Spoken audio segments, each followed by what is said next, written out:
Welcome back to the Real News Network. I'm Paul Jay in Washington, and it's night number 2 of the Real News Webathon. We're heading towards our $200,000 target by the end of tomorrow night, and we're on our way. We're over 160. I think we're closing in on $165,000 since we started this. If you want to get involved as a member of the Real News Network, you can either hit the donate button here. If you're already a member of the Real News Network, but it's been a little while since you donated, you can hit the donate button here, or if you're just so inspired, you can do it again. If you want to phone and get some help doing it, you can call 888-449-6772. That's 888-449-6772. And make sure you get a pencil for this next number. If you want to ask a question, coming up now is Jeff Cohen. He was the founder of FAIR. He's also the director of the Park Independent Media Institute. And if you want to ask Jeff a question, and Jeff's been one of the leading voices in independent media, also in advocating a politics independent of the two parties. Jeff Cohen is going to join us in a few minutes, and he's also, I think, on the national board of the Progressive Democrats of America. So if you want to ask a question, you dial 888-816-8867. So one more time, 888-816-8867, and one of our colleagues will help you get into the conversation here. Or you can email questions@therealnews.com. Either email your question or email with your phone number, and we'll call you back and get you into the conversation. So now joining us is Jeff Cohen, and who I've already introduced. Thanks for joining us, Jeff. Okay, now I'm not hearing Jeff. How about now? Try again. Hey, Jeff, are you there? I'm great. There you are. Good. It's great to be with you. So, Jeff, you've been involved in independent media for a long time. Talk a little bit about the independent media landscape and why it matters. Well, the corporate media have never been so cozy with the powerful, so attracted by the trivial, so concentrated into corporate hands. And the great news about independent media, like the Real News Network, is you have this tool, the internet, that allows you to bring these voices from around the world, critical voices, independent voices, to millions of people. It's been an exciting last decade for independent media. As depressing as U.S. politics have been, the heartening thing in the U.S. political scene has been the growth of independent media. And that's why I'm so happy to be here when you're doing your Webathon and you're approaching $200,000 more that can allow you to do this journalism. I mean, think about it. In the last decade, the Attorney General was forced to resign. Was it because the New York Times or Washington Post did something? No. It was because an independent blog site, Talking Points Memo, did something. When there was a military coup in Honduras, and the U.S. mainstream media was utterly clueless about what had happened, you could watch the Real News Network or watch or listen to Democracy Now! And understand that a Democratic president had been overthrown and the U.S. was sitting on its hands. Jeff, what are the things we're doing? Independent media is breaking stories, providing viewpoints, and it's never been more important than today. One of the things we're doing is taking calls from viewers over this Webathon, letting people directly ask our guests questions. And Doug from Wisconsin's on the line now. Go ahead, Doug. Doug, you there? Hello, Doug. All right, we're going to reconnect Doug. Okay, let's talk a little bit about what's going on in politics in Washington right now. Obama's made a deal on the Bush tax cuts. There's a talk of Bernie Sanders, the self-declared socialist. I think they usually in newspapers they always have to say the only self-declared socialist in the Senate. There's a suggestion he might even filibuster this. There's talk in the House of a kind of rebellion of progressive Democrats. Tell us what you know about all this. I think it's a serious rupture. It's probably a rupture between the base of the Democratic Party and the White House. It's a rupture that's probably a year and a half too late. I think that rupture between the base and the White House has meant that progressive Democrats in Congress have had to decide, are they going to apologize for the White House when they know the White House is wrong for the 15th time, or are they going to represent the base? Now, Bernie Sanders, being an independent, has been critical pretty consistently, not always, but pretty consistently, of the White House. And if Bernie Sanders, he's doing, a number of members of Congress seems like yellow, and there's a tendency. Jeff, I'm gonna interrupt for just a sec. I know we're live, but there's something wrong with your sound. It keeps breaking up. So I'm going to talk for a few minutes, and we're going to Skype you right back and get a better connection. Okay. So. So for people who aren't following this story, and for American viewers you may not know, but about 40% of our viewers at The Real News are not from the United States, so they may not be following us so well. But the fight over this Bush tax cuts, whether to extend cuts for the top 2 percentile, those people making over $250,000, it looks like perhaps it's becoming a watershed moment. One would have thought perhaps the health care legislation would have been that kind of watershed moment, that in the lead up to the vote on the health care legislation, before the public option had been dropped, there was a press conference of the progressive Democrats in the House. I can't remember the exact number. It might have been 20 or 30 House members who put a line in the sand and said, we are not going to vote for this health care legislation if it doesn't have a robust public option. And I guess, as most Americans know, or people that follow The Real News, but people from outside may not know, that almost all of them in the end decided that they had to vote, they thought, for this health care legislation that did not include public option, because they thought it would, quote unquote, so weaken the presidency. So now it seems like what they got was a weakened presidency anyway, and they got a fairly lousy health care legislation. Jeff, I was just sort of talking about the progressive Democrats and the fact they thought they had to vote for this last bill, even though they said they wouldn't, the health care bill, because they didn't want to wound the presidency. And I don't know if you agree with what I'm saying. They wound up with a wounded presidency and a lousy health care bill. Are you there, Jeff? You're completely right. It's been what's happening for a year and a half. Go ahead, Jeff. So talk a little bit about what's happening now in terms of, do you think that they've kind of decided now they're not going to worry about this and they're actually going to fight on this Bush tax cut extension? Yeah, I think there's a feeling among some Democrats in Congress that they have to protect Obama from himself. You know, they have to protect Obama from his own idiocy. And if they don't give him a backbone, he'll never find his own backbone, and they'll all go down to a crushing defeat in 2012. I think that's the psychology. And, what's really important is whenever you hear in the United States, in Washington, that there's some sort of bipartisan deal, that's when people in the United States who are working class or middle class should hold on to their pocketbooks and their wallets, because they're about to be the victims of thievery. We're having some.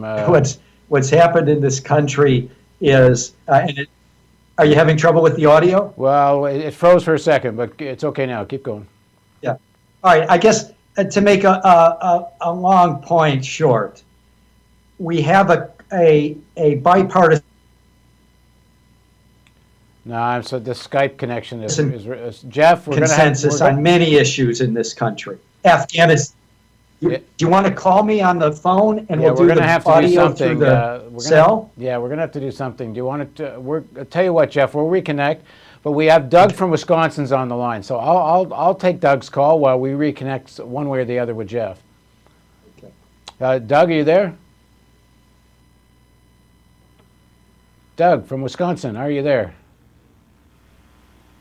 Hello, Doug. All right, so it looks like I'm on my own here. All right, so Jeff had just said something, which I'll comment on until we get Jeff back. This issue of middle class, working class people have to think about their pocketbook whenever they hear this issues raised in Washington. But this whole question of the Democratic Party rarely gets talked about, that there are in fact different classes represented within the Democratic Party. You have, of course, the trade unions, who represent a certain section of the working class. A lot of ordinary people get involved in the Democratic Party, either voting for it or working for it or knocking on doors. But you also have people from the elite in the Democratic Party, and generally speaking, that's who winds up controlling the Democratic Party. They usually get to decide who really is the nominee. You get to choose between 2 or 3 possible people, but if you look at somebody like a Kucinich or someone, and you can hear a phone, I just heard a phone ringing, I'm not sure you can. The candidates that are not considered quote-unquote mainstream, which essentially means don't get early funding. We know that Barack Obama got very early funding from Wall Street. In fact, interesting, Tom Ferguson has pointed out, the political scientist, that at a time when Barack Obama was actually behind Hillary Clinton in the polls, very early in the primaries, Barack Obama was actually getting more funding from Wall Street than Hillary Clinton was, the senator from New York. And I guess lots of people have drawn some conclusions from that, given the team President Obama appointed around him, which was essentially a Wall Street team, more even to some extent a Goldman Sachs team. So the question, as soon as we get Jeff Cohen back, I want to raise with him and raise with you, our viewers, what is the attitude towards working within the Democratic Party, recognizing that there are class stratification within the party? And can ordinary working people and others, ordinary people, get some real influence in a Democratic administration once elected? I've had the opportunity to talk to trade union leaders who have been able to have meetings at the White House. They get to see the president, something that almost never happened under the Bush administration. Presidential staff ask them questions. They get consultation. They get their input. But the problem is, at the end of the day, most of what they asked for or said does not get implemented or fought for. One of the examples is the EFCA, the Employee Free Choice Act, which the unions had said was, at least next to health care, their number one legislative agenda. There would not be a President Obama if there hadn't been unions and union supporters and union members knocking on doors and contributing millions and millions of dollars to the Democratic Party campaign. And Barack Obama said he was for EFCA, but after a lot of opposition from the Republican Party and some from within his own party, it became further and further off the agenda, to the point now that EFCA is not even talked about anymore. At a time when perhaps the Democrats, when they controlled Senate, could have more ruthlessly used some of the rules in the Senate to push through a legislative agenda. Instead, we had a kind of bipartisanship, we were told, and the bipartisanship essentially was let's compromise and compromise and compromise.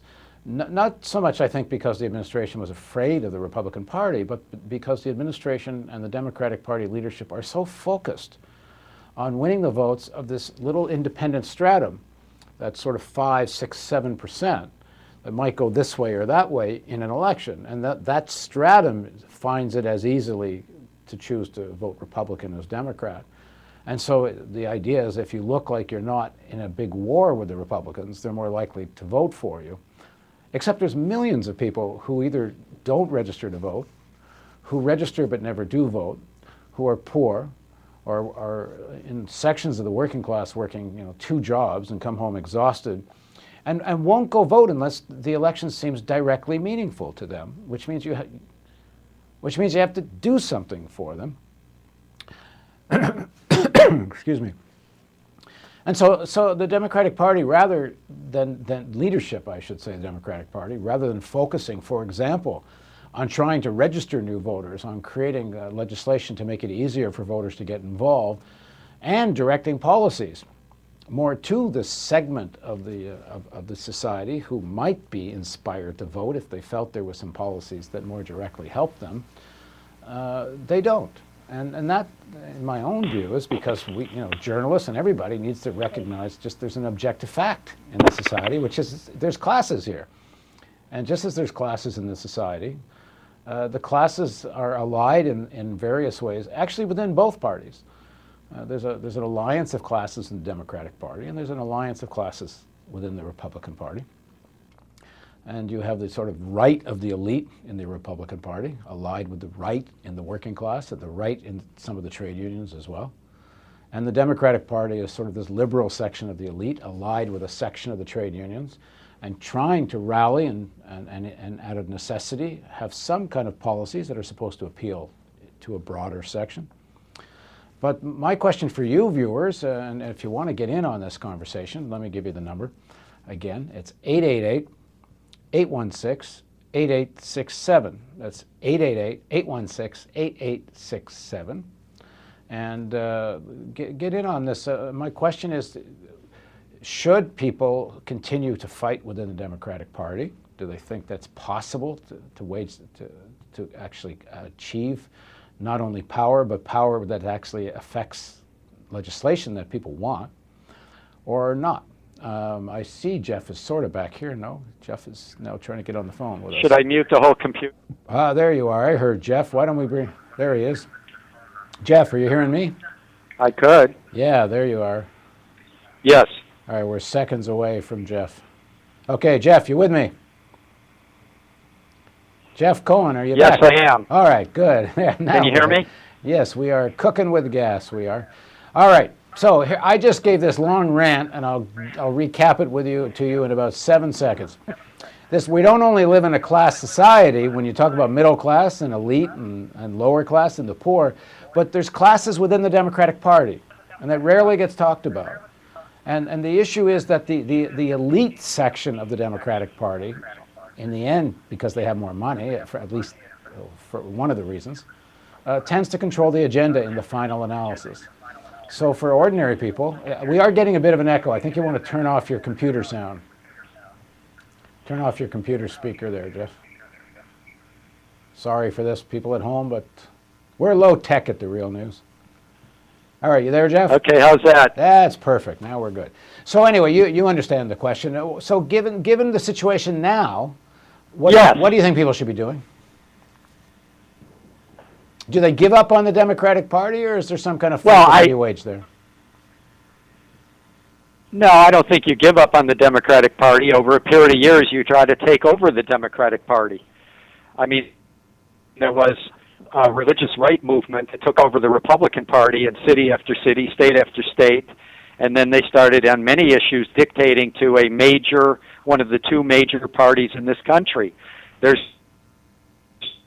no reason that progressive activists, the labor movement, the progressive religious community in the U.S., civil rights groups, feminist groups, environmental groups can't band together and take over in a grassroots fashion the other major political party, the Democratic Party.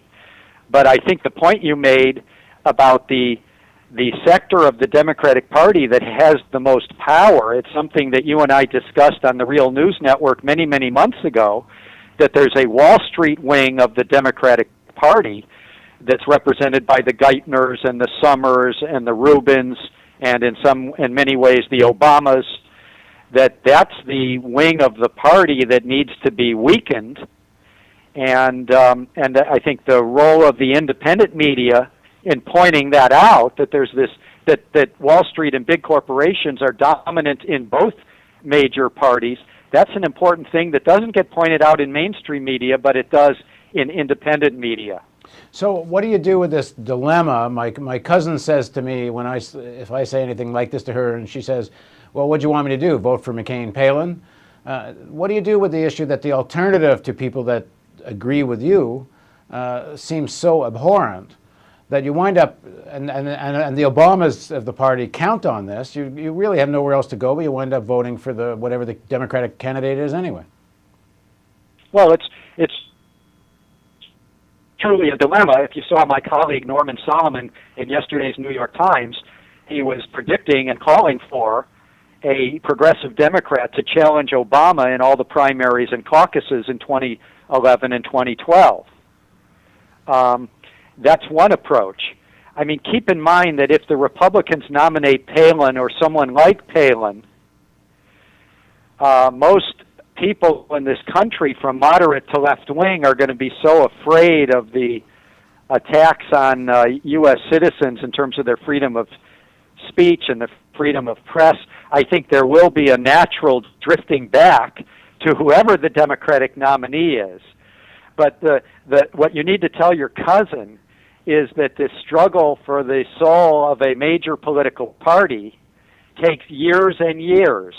In the Republican struggle, the Goldwater wing of the party, the right wing of the party, had suffered a huge shellacking in 1964, and it was said that, well, they've really been put in their place and they're not going to come back. Within 8 to 12 years, they were controlling that party, and within 16 years, they controlled the White House.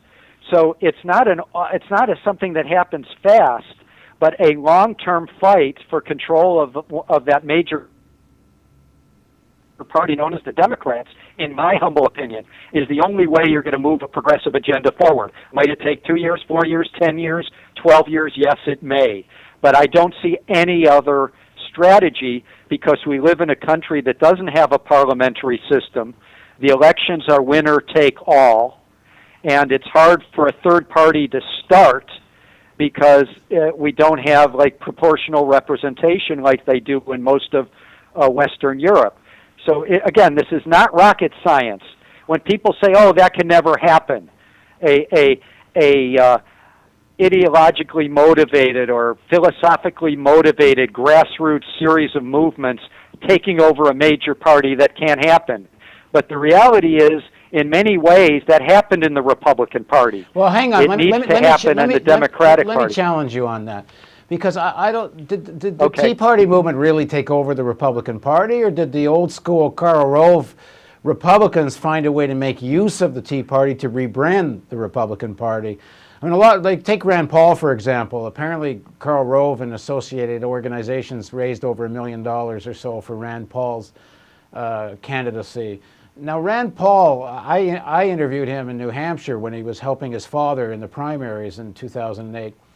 And Rand Paul said, me and my father's followers have more in common with Kucinich's followers than they do with the Bush administration. Now, that was mostly on foreign policy issues, but at the time, Rand Paul says the issue of war is so important, it actually trumps the things we disagree on.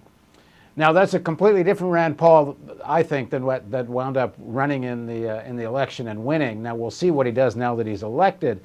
But instead of their Tea Party taking over, maybe what they've just done is help the Republicans reposition themselves while they're in opposition. Because they always scream about small government and austerity until they're in power. Then when they're in power, they spend money perhaps even faster than the Democrats do. Well, I agree with your critique of the Republican Party, but the reality is that the Republican Party used to include many, many, many moderates, and they were a very, very strong factor in the Republican Party in the 1960s and 1970s. Indeed, arguments have been made by credible people that Richard Nixon's domestic policy was more progressive in 1970 than Barack Obama's domestic policy is in 2010. So I mean, we got the Environmental Protection Agency, we got all sorts of big government programs, and I mean, there has been a fundamental right-wing shift in the Republican Party from the 70s, from the 60s and 70s into the 80s and 90s. It fundamentally shifted, I believe. No. And you can go issue by issue. I mean, remember, Ronald Reagan, when he was the governor of California, a Republican, signed abortion choice. Now, I think that basically was his position. But he understood, because the religious right had taken over the party, that if he wanted to be the president of the United States and the head of the Republican Party, he had to change his position on abortion, and he did. And I would argue that those people that were pushing for a change of position on abortion were largely a grassroots movement. The big business elements in the Republican Party were not anti-abortion, but a largely religious-based right-wing grassroots working first in cities and towns and counties and then states and then nationally, have fundamentally changed much of the platform of the Republican Party. Right. Now, let me just get back to viewers for a second. I'm saying, yeah. I just want to remind viewers, if they want to get in on this conversation, you can email questions@therealnews.com. Again, questions@therealnews.com, or you can phone 888-816-8867. Again, 888-816-8867. And if you call that number, our colleagues will get you in on this conversation. And we have an email from a caller, and the caller says that he's detecting this is an email. He writes that he's detecting right now during this debate over the Bush tax cuts a little more openness to kind of critique some of the contradictions within the Obama's position on the tax cuts. He says, to read it, there seems to be even the left of center mainstream media has become somewhat critical of the Obama administration. And of course, one place in terms of mainstream media where you hear this most overtly is on MSNBC, which is a place you used to work at with Rachel Maddow now and Olbermann. Talk a little bit about that MSNBC phenomena, and is this part of a solution on the media front or not? No, it's not a solution. Indeed, the solution on the media front is the Real News Network and Democracy Now! And Common Dreams and Truth Out. That's the solution. I was at MSNBC. It's owned by General Electric. Soon it may be owned by Comcast.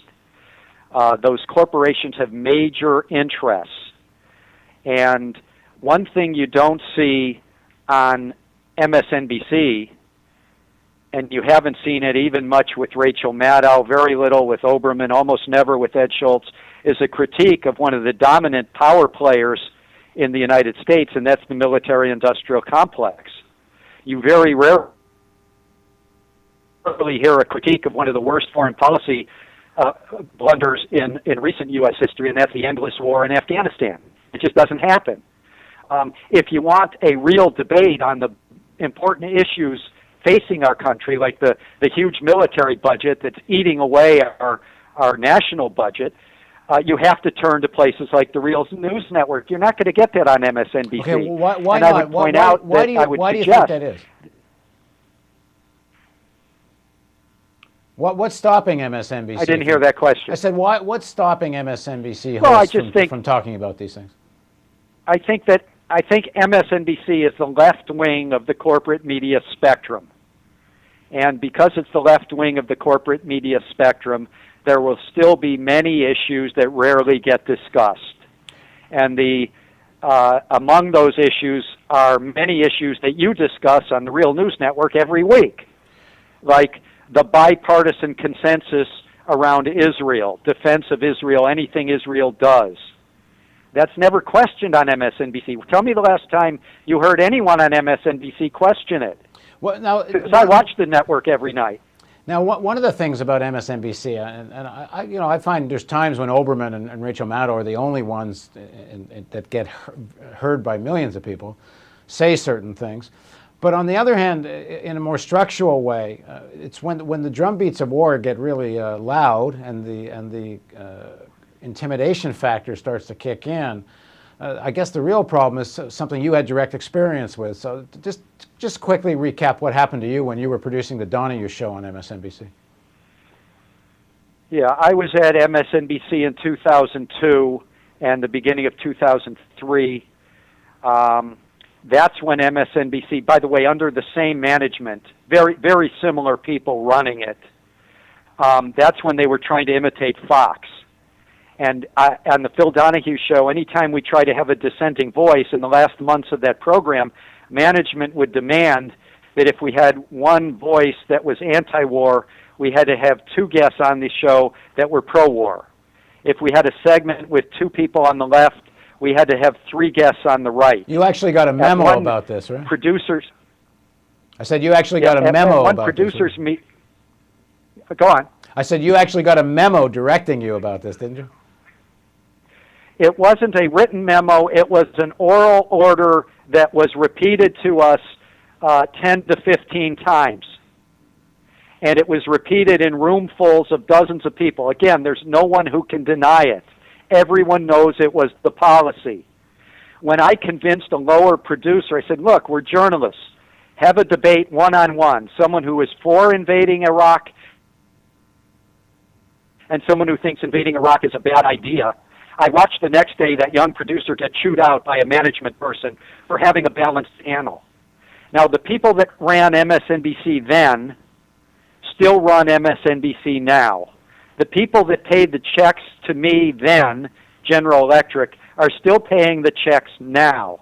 And it's why I'm arguing that while I often admire Oberman and I often admire Maddow, people have to understand that it is just the left wing of the corporate spectrum. It's not reflecting America whole. It's not reflecting the whole American spectrum. There is a bipartisan consensus about the Afghanistan war, and on MSNBC you almost never hear it questioned. There's a bipartisan consensus in Washington around Israel, and you rarely hear that questioned on MSNBC. There are other issues that almost never come up on MSNBC that come up a lot if you watch the Real News Network. When the Obama administration sat on its hands, when a military coup happened in Honduras, and every regime in the region was saying the United States has got to denounce this coup government should not stand. We know from WikiLeaks this last week that the U.S. Embassy understood that it was a military coup. The State Department said, yes, this is a military coup. And the U.S. government basically lied about it. And I don't think MSNBC did more than one segment on it, if one. So my point is that it's a very narrow spectrum, even with Oberman and Maddow there. And if you want to have the basic fundamentals of U.S. foreign policy questioned, you need the Real News Network. That's why people should donate. If you want to have the military budget questioned, by the way, General Electric is a major beneficiary of our bloated military budget. If you want to have that question, it almost never happens on MSNBC, and I would argue that the military budget in our country, which is equal to basically the rest of the world combined, I would argue that is in the top 1, 2, or 3 issues facing our country and the world, and it gets discussed on Real News Network month after month and gets discussed on MSNBC almost never. Thanks very much, Jeff. Thank you, Paul. Keep up the great work at the Real News Network. Bye-bye. Thank you, and thank you for joining us on the Real News Network. Once again, if you want to donate, you donate buttons on the web page here, and to donate most easily, do it online. But if you'd like to phone, or you're having a little trouble for any reason on the website, you call 888-449-6772. That's 888-449-6772. And you can, one of our colleagues will help you with the donation there. If you donate $75 or more, you get a free gift. We have films that we're giving to donors. Includes Machine Gun: History Down the Barrel of a Gun, which is essentially the story, the rise of the American empire. It's a 3 one-hour series that starts with the invention of the machine gun, and partly the role technology played, and the technical industrial revolution in the United States, and how it helped the United States achieve such a dominant position in the 20th century. We also have Return to Kandahar, which is the story of an Afghan-Canadian woman that goes back to Afghanistan looking for her lost friend, and in the course of that tries to understand what happened to her country. She grew up, this is Nilofer Pazira, grew up in Kabul, and when she went to school in Kabul in the early 1980s, when she would go to high school, if you wore a burqa at school in Kabul, you would be laughed out of the class, thinking that this was some rural person that had come to just wander through the city. They wore blue jeans, they were reading and involved in media. Nilofer actually had a job on in a radio station in Kabul when she was growing up. It demystifies much of Afghanistan's history and talks a lot about how U.S. foreign policy led to the civil war that helped create the conditions for the rise of the Taliban. And I think, even though I shouldn't say I had a lot to do with that film, I was co-director of that film, but it's a fascinating way to understand more of Afghanistan's history. And the other film we're giving is not a film, but a collection of stories that Real News did at the Toronto G20, which I think a lot of people have said is some of the best coverage of the G20 that took place in Toronto. So essentially, we're trying to reach $200,000 by the end of tomorrow night, and that covers just about 4 months of our work, and we would like to do much more than we're doing now. So $200,000 is kind of a minimum objective. We hope over the next couple of days we really surpass $200,000. So we're going to take a short break, and after the break, joining us will be Michael Ratner, who's the president of the Center for Constitutional Rights. And Michael and the Center have been very involved in some of the most important legal battles for civil rights in the United States, both in dealing with Guantanamo. Michael Ratner's been involved in some of the cases in Europe where there have been attempts to prosecute Bush, Cheney, and Rumsfeld. And Michael is a fountain of knowledge and also a board member of the Real News Network. So please join us in just a few minutes for the continuation of the Real News Webathon.